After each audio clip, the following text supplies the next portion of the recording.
these winds of change going across creation, going around the world, it's necessary that we position ourselves, especially those of us who are of the dark skin.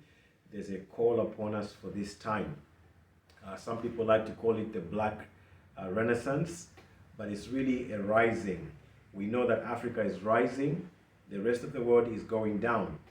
There are different materials we can use as evidence here to actually support the fact that there's a problem going on in Europe and America, and they seem to be on the decline. So there seems to be a power shift, and that power seems to be headed to Africa. All roads lead to Africa, essentially. But my belief is that we should correctly position ourselves, and that's what this channel is about. Most of the videos that I'll be doing and teachings is aimed at helping us realize who we are and helping that awakening and correct positioning for such a time as this. So please do subscribe, like the videos. I'll appreciate that a lot, and then share them far and wide as far as you can go. And last but not least, do send in comments. I would like to hear from you, and I would like to learn from you. My purpose here is not just to teach, but it's also to learn. We are a corporate entity, and so I learn from the different parts of the body, if you like, if I can put it that way. All right, so today I just want to kind of bring to us a challenge or an encouragement from a personality who once walked the face of the earth. And as I share that, I want to say, I've expressed a particular concern for the body of Christ personally. I just feel that there's a gear that the body of Christ needs to hit in order to take things to a different level. God always expects us to improve, and then even as human beings, we're not perfect, and so some of these things shared here really are aimed at presenting an opportunity for improvement, if you like. And it's not an easy thing for me to do, or anybody else who's doing a thing like this to do, because you always take a look at yourself. What about me? So don't even worry. I'm a person that's always reflecting on myself, doing self-reflection and looking at myself in the mirror. How am I doing with my life? So that makes a work like this difficult. But when you're moved by conviction, it's difficult to just be quiet. And we know that those of us who are believers, we know that when something is impressed upon you to say, you have to say, regardless. And so this is the reason why I'm sharing these things. I just believe that a lot of the members of the body of Christ have been left in so much darkness that some things that I share could be helpful to them. There's so much information and education and knowledge that we've not been privy to for some reason, that we've gone to church and our leaders have been silent over some of these issues, but it looks like God is lifting that lid and he wants those things to be addressed. And so that's what this is about. It's really empowerment. Now, with regards to justice, which really for me is at my heart, justice of any form, whether it's economic justice, economic injustice, whatever it is, whatever form that it takes, we have to confront it. We as believers individually, but more so as a corporate body, which is the Church of the Living God. We have to confront the injustice. Repeat some of the things that I've said in the past. A lot of the poverty and unemployment that our young people are dealing with, not just young people, even the elderly, the lack of health, lack of finances to afford health services, is not because of demons or the devil. These are human-made. And we are in a time now where these things must be confronted. I think that some members of the body of Christ have pinpointed the devil as the cause of all these problems to simply just take the easy way out. Because it's a lot of work to be able to explain how these problems have come about and why they're being caused and things like that. It's a lot more work. It's much easier to just say it's the devil, which is what a number of people do, when they cause a problem or they commit a crime. I remember one story I saw some years back where this guy had kind of knowledge of an animal, had sex with an animal, and in court asked why he behaved that way. He said a demon had entered him. You know what I'm saying? So that's what I mean by saying that I think that sometimes servants of God take the easy way out by simply saying it's the devil causing poverty. Poverty is a spirit and things like that. Because it's a lot more work to be able to do research into these things and be able to do proper teachings that can guide people out of the problems that they're in. We are at a critical point in time in history where we can't escape that anymore. Servants of God, believers, individual believers, lay people, members of the church, have to take this responsibility because we are the light of the world and we are the salt of the earth. And we have to be able to explain to people why their lives are the way they are and then be able to give them a way out of those problems. If we're not able to understand those problems ourselves, we can't lead them out of those problems. We can't shine a light on those problems. But to cut the story short, I don't mean to speak for a very long time. I really wanted to use the personality, and why I've said these things that I just said right now is because I just believe that we can't be confronting a devil that we don't see, and not confront the devils that we see. And by devils I mean the human vessels that the devil uses to bring about these problems. So we can't be focused on this devil that we don't see and be binding him all the time and telling people bind him and things will be okay. And yet we've seen, such as in the case of Africa, that things haven't been too good. People have been binding the devil for generations, for decades, and still the problems are still there. And so that we have to offer a logical explanation for these kinds of things. We can't confront a devil we don't see if we can't confront a devil that we see. I hope that makes sense. And so, founder of World Vision, who in his writings made it known to us that justice was at the center, was really the guiding principle of everything that he did. He hated injustice. And so when he saw hunger and just a lack, he responded to it. That's what compelled him or motivated him to found and establish World Vision, the World Vision organization, which was is still a global organization that helps. And listen to what he said when he was confronted with the fact that he has to confront injustice. He said, "Let my heart be broken with the things that break God's heart." That's a very deep statement. Let my heart be broken with the things that break God's heart. It's a very deep statement. And ever since I read that saying or that quote decades ago, it really just motivated me. Like, I really have to do something for humanity. Now, of course, it takes time for God to develop us. Even when we have a desire like that, it takes a bit of time for God to develop your character and kind of give you direction and give you clarification to some things where you may be making mistakes. You think it's this and it's the other thing. You think it's the other thing and yet it's this thing. So it takes a little bit of time. And I believe that I've been on that path of shaping and character formation and just all kinds of things being put in place as well as just the right timing. And so I want to use this man as an example for a lot of us, especially those of us who call ourselves believers, that injustice is something we have to confront. We have to confront it. We have to confront the vessels that are used by spiritual entities, our leaders, our governors, authorities, because a lot of the problems that our people are facing, and I say this because it's important to realize that we can't continue telling people, bring your tithe and offering and God will bless you.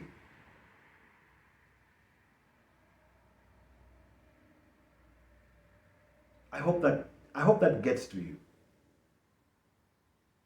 I hope that gets to you. Because people are tired. Young people, old people, they're tired. There has to be an explanation why tithings and offerings are not changing things.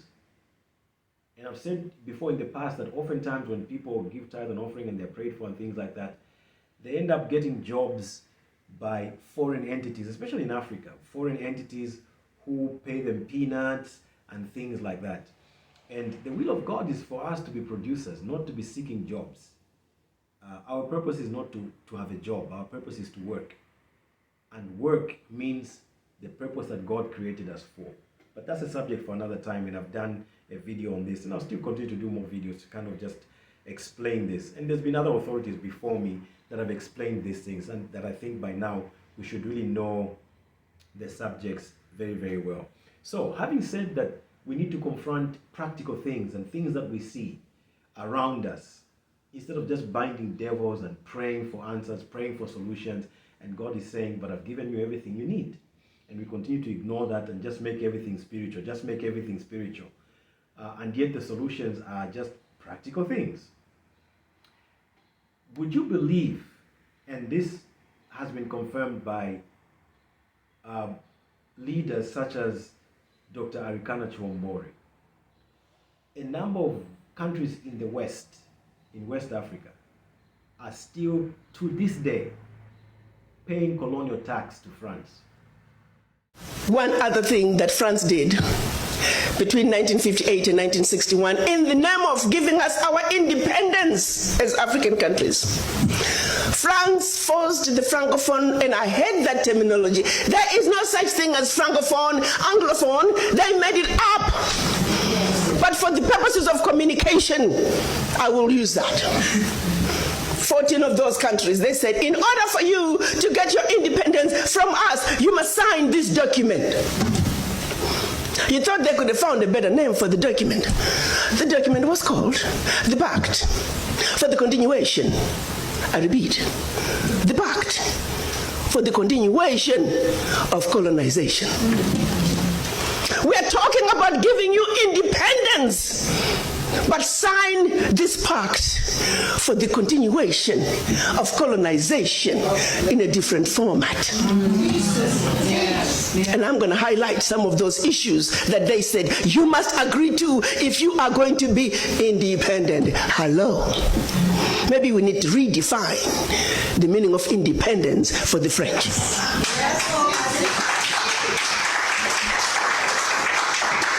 First, France said, you see, you monkeys, you don't know how to manage your money. We're going to demand that you deposit 85% of your bank reserves with the French Minister of Finance. Under the French Central Bank, under the control of the French Minister of Finance. France is then going to take your 85% bank deposits from each and every one of you. Deposit those funds in the French stock market under the French name. And you may or may not know the returns. Today, as we speak, the latest figures are saying for every 14 billion that France invests in the stock market from Africa, they are realizing upwards of 300 billion in return. Every year in, year out, because of these deposits from the African countries, France is taking out of Africa over $500 billion. Now figure it out. For every 14 billion, the returns on the investment are over 300 billion, and they are taking over 500 billion. So in actuality, France is taking out of Africa trillions of dollars year in and year out. From us poor people, Africans. Back to the pact. So should you want to access some of your money that you have deposited with France, you have to submit your country's financial returns. And if approved, you get to get it as a loan. You can only access up to 20% of your money year in, year out as a loan at commercial interest rates. Your own money. As if that was not enough. They said all your minerals discovered, yet to be discovered, all your oil discovered, yet to be discovered. France and French companies have the first right of refusal. If there's anything left over that the French companies do not want, your people might have. to this day. They said you will only use the currency that we created for you because you're special Africans. We call it the CFA. There was the Central African CFA and the Western African CFA, same animal. And that France is the only one that can print it for you. 1958, fast forward, they're still printing it for us. And if you start misbehaving, they just stop printing your money, and your country's in trouble. They also said your language of instruction shall be French, whether you like it or not. That France will have military presence in your country, that your military can only be trained by France, that you can only buy military equipment from France, that you cannot have any military alliance with your neighbor, and that in the event of war, your allegiance is only to France. And furthermore, because they have military presence in your country, they can invade you without notice should they feel that the interests of France in your country are being violated. Teach, sister, teach. Speak on, sister. Fast forward, 2019, nothing has changed. The same people who have the audacity to tell us that we are poor countries, they are taking trillions out of Africa every year. And what is the African doing? Like an obedient, programmed black man, we just give in. We know the facts, but we just do nothing about it. Now, you have to say some of the fears are real, because in France that has sold you inferior equipment to theirs, France that has trained your military to be inferior to their military, they are now in your country. They can invade you. They have the permission to do so. They can destabilize you. And then one might say, why is it that African leaders haven't done anything about this deplorable situation? Well, let me tell you, my brother and sister, they have tried. Documented to this day, 22 coups where leaders were assassinated. France had something to do with it. The first 7, when they decided they were pulling out of the CFA and that they're going to print their own money, they were assassinated. Every time an African leader has tried to do what's best for their country, they were assassinated. Majority of them aided by France. It's a known fact. And then others, they were just mercenaries who felt that when there was a natural resource discovered in one country, they wanted to create a coup. So while the country is thrown into a civil war, they're siphoning the natural resource. Even as I say it, I don't even believe that it's true. It's just inconceivable that in this day and age, things like that can still be happening. These are things that apostles, bishops, we are the leaders of the people. And if we can't confront these realities, life can't change for our people. That's why despite all of the prayers that keep getting done for decades, the youth are still languishing in poverty. Something has to change. This is injustice. And if the big shots, the gospel preachers, the bishops and the apostles and the prophets can't see that this is what is really bothering God's people, then we're in trouble. Because then it's a case of if the blind lead the blind, they both fall in a ditch. That's what it becomes. The things that are bothering the people are obvious. And now we're in a time where the body of Christ has to even help the nations bring across leaders that will do practical things about these issues. You see, I don't know. Spiritual people like to say that people are just wicked, they love wickedness. The truth is that people have problems. That's the truth. People are getting involved into all of these things, crime and stealing and prostitution and all manner of things, because the problems are multiplying. And these problems, a lot of them are by human design. There is no way any country on earth should be paying another country colonial tax. No. And leave the people with nothing. And they have to go and have sex with somebody to be able to feed their children. It's unacceptable. 10 minutes ago I said, let me leave it here. But for real, now let me leave it here. There's a lot more to say, and I'm still going to continue drumming up these things. But I'll leave it here for now.